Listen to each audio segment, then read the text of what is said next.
नमस्कार दोस्तों, मेरा चैनल कथा भक्ति सागर में आप लोग का स्वागत है। आज हम दुर्गा सप्तमी की 8वां अध्याय सुनेंगे। चंड मुंड दोनों दैत्यों के मारे जाने पर एवं बहुत ही सेना की क्षय हो जाने पर असुर राजा महाप्रतापी शुंभ के चित्त में भारी क्रोध पैदा हो गया। उसने सभी दैत्यों को सेना को युद्ध के लिए आज्ञा दे दी।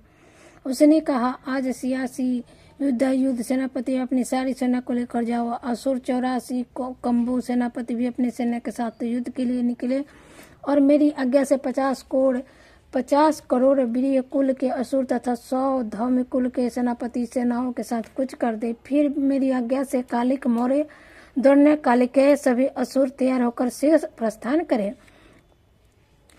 भयंकर शासन करने वाले असुर राज शुंभ ने इस प्रकार आज्ञा देकर स्वयं भी बहुत सी सेनाओं के साथ प्रस्थान कर दिया। जब चंडिका ने देखा कि अब इस ओर भयानक सेना लेकर शुंभ आ रहा है, तब तो उसने अपने धनुष की टंकार करके पृथ्वी आकाश के मध्य भाग को गुंजा दिया। हे राजन, उस समय सिंह ने भी बड़ी भारी गर्जना की। फिर अंबिका ने घंटा बजाकर उस गर्जना को और भी बढ़ा दिया। उस समय तो उस शब्द को सुनकर दैत्य सेनाओं ने आकर चारों ओर से देवी सिंह काली को क्रोध के साथ घेर लिया। इसी अवसर के मध्य में हे राजन, दैत्यों के नाश के लिए तथा देवताओं की वृद्धि के लिए अत्यंत बल एवं पराक्रम से संपन्न होकर ब्रह्मा विष्णु शिवकर कार्तिक स्वामी इंद्र आदि देवों की शक्ति उन्हीं शरीरों से निकलकर उन्हीं रूप से चंडिका के पास आ गई। जिस देवता का जो रूप जैसा भूषण तथा वाहन है, उन्हीं वस्तुओं से संपन्न होकर वह देवता शक्ति उसी रूप धारण कर दैत्य के साथ युद्ध करने आ गई। ब्रह्मा जी की शक्ति, जिसे ब्राह्मणी कहा जाता है, जो हंसों से जुते हुए विमान पर आरूढ़ थी, अक्षय सूत्र कमंडल से सुशोभित थी, सर्वप्रथम उपस्थित हुई। महेश्वर की शक्ति वृषभ पर विजमान सुंदर त्रिशूल धारण किए, महासर्पों के कंकड़ धारण किए, मस्त पर चंद्र रेखा सुशोभित थी। वह मातेश्वरी शक्ति आई। कार्तिक स्वामी की शक्ति, हाथ में शक्ति लिए मोर पर आरूढ़ गुरुर्छिनी कोमा की अंबिका शक्ति देवी से युद्ध करने आई। जैसे ही विष्णु की शक्ति गरुड़ पर सवार होकर शंख चक्र गदा सार एवं खग हाथ में लिए, वहां वैष्णवी शक्ति आ गई। यज्ञ बाराह का स्थित विचित्र रूप धारण करने वाले विष्णु की 12 शक्तियां वैसे ही शरीर धारण करके वहां आ गई। नृसिंह जी के समान शरीर को धारण किए, गर्दन के बालों को फटकारने से आकाश के तारों को बिखरते हुए नरसिंह शक्ति वहां आ गई। इंद्र की शक्ति, इंद्र के समान रूप धारण करने वाली नेत्र धारण किए, ब्रज हाथ में लेकर रावत गजराज का आरूढ़ होकर वहां आ गए। तब उन शक्तियों से घिरे हुए शंकर जी ने चंडिका का कहा, मेरी प्रसन्नता के लिए शीघ्र से शीघ्र उन असुरों को संहार करो। तब देवी के शरीर से उत्पन्न भयानक सैकड़ों गिदड़ियों की भांति हूं करती हुई बड़ी चंडिका शक्ति प्रकट हुई। तब उस अपराजिता देवी ने धुएं जैसा जटा वाले शिव से कहा, भगवान, आप दूत बनकर शुंभ निशुंभ के पास जाए। वहां जाकर उन महाभिमानी शुंभ निशुंभ दानव को तथा युद्ध में आए हुए दूसरे दानव को भी कहे कि हे दानवों, यदि तुम लोग जीना चाहते हो, त्रिलोकी का राज्य इंद्र प्राप्त करे, सभी देवता यज्ञ भाग पाए और तुम लोग पाताल में चले जाओ। यदि तुम्हें कुछ बल का अभिमान है तो युद्ध की अभिलाषा हो तो आ जाओ, ताकि तुम्हारे साथ से मेरी गिदड़िया को तृप्त हो जाए।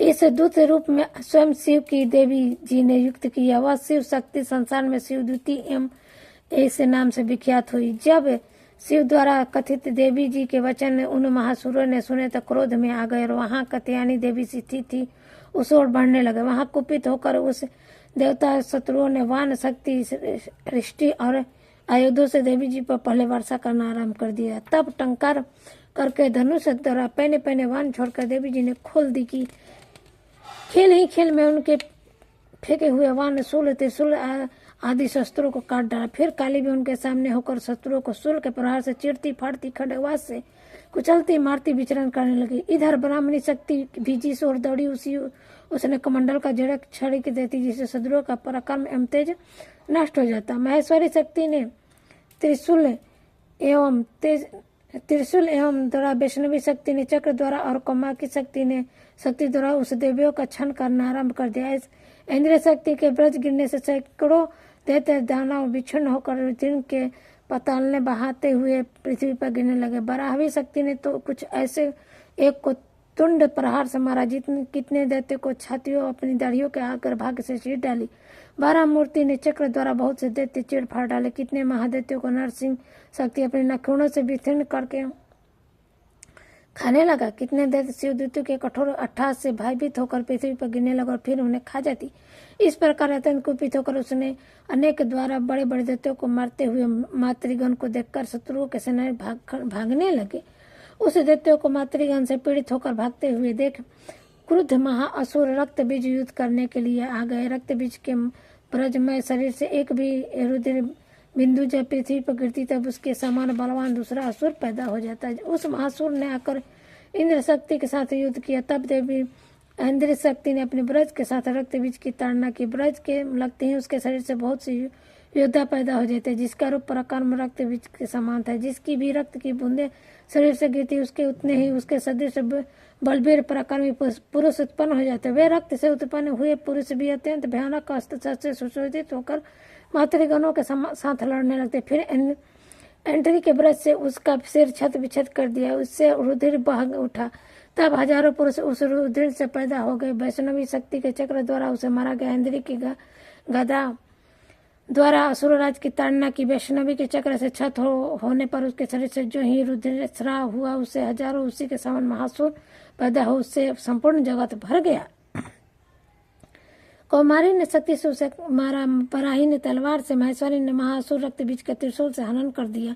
उस दैत्य ने भी गदा द्वारा अपनी मातृगणों को पृथक पृथक मारा। उस समय रक्त बीज बड़े क्रोध से समाविष्ट था। शक्ति शूल आदि आयुधों से कई बार विक्षित होने पर उसके शरीर से रक्त प्रवाह के पृथ्वी पर गिरते ही असुर उत्पन्न हो जाते। दैत्य के रुधिर से उत्पन्न उन असुरों द्वारा जगत व्याप्त हो गया। देवताओं के डर एवं उदास देखकर तब शीघ्र ही चंडिका ने काली से कहा, चरमुंडे अपना मुख तुम अधिक विस्तार से फैला लो। मेरे शस्त्र के प्रहार से गिरते ही रुधिर बिंदुओं से उत्पन्न महादैत्य को अपने वेगना मुख द्वारा खाती जाओ। युद्ध भूमि में रुधिर होकर इस महादैत्य का भक्षण करते हुए घूमती रहो। इस प्रकार कहकर चंडिका ने रक्त बीज पर त्रिशूल से प्रहार किया। फिर काली ने रक्त बीज का द्रोण मुख से ग्रहण किया। उस दैत्य ने चंडिका का ऊपर गदा चलाती हुई उस महागदा द्वारा चंडिका को कुछ भी वेदना न हुई। रक्त बीज के छत बिछत शरीर से जो बहुत सा रुधिर गिरने लगा उसे चरमुंडा मुंह द्वारा पीती गई। जो रक्तपात से दैत्य उसका हो गए उसे भी मुख में डालती गई। इस प्रकार चंडिका ने सभी दैत्य को खा डाले और रक्त बीज का द्रोण भी पी डाला। तब देवी के शूल, ब्रज, तलवार, सृष्टि आदि आयुधों से हीन उन महासुर रक्त बीज को मार डाला। शस्त्र समूह से होकर वह पृथ्वी पर गए। हे राजन, रुधिर को उसका चरमुंड ने ही पी लिया। उसकी मृत्यु होने पर देवता परम प्रसन्न हुए। मातृगण उसके रुधिरपान के मध्य से उत्पन्न होकर नृत्य करने लगे। तो ये था 8वां अध्याय। 9वां अध्याय हम आगे सुनेंगे। जय हो माँ दुर्गे की।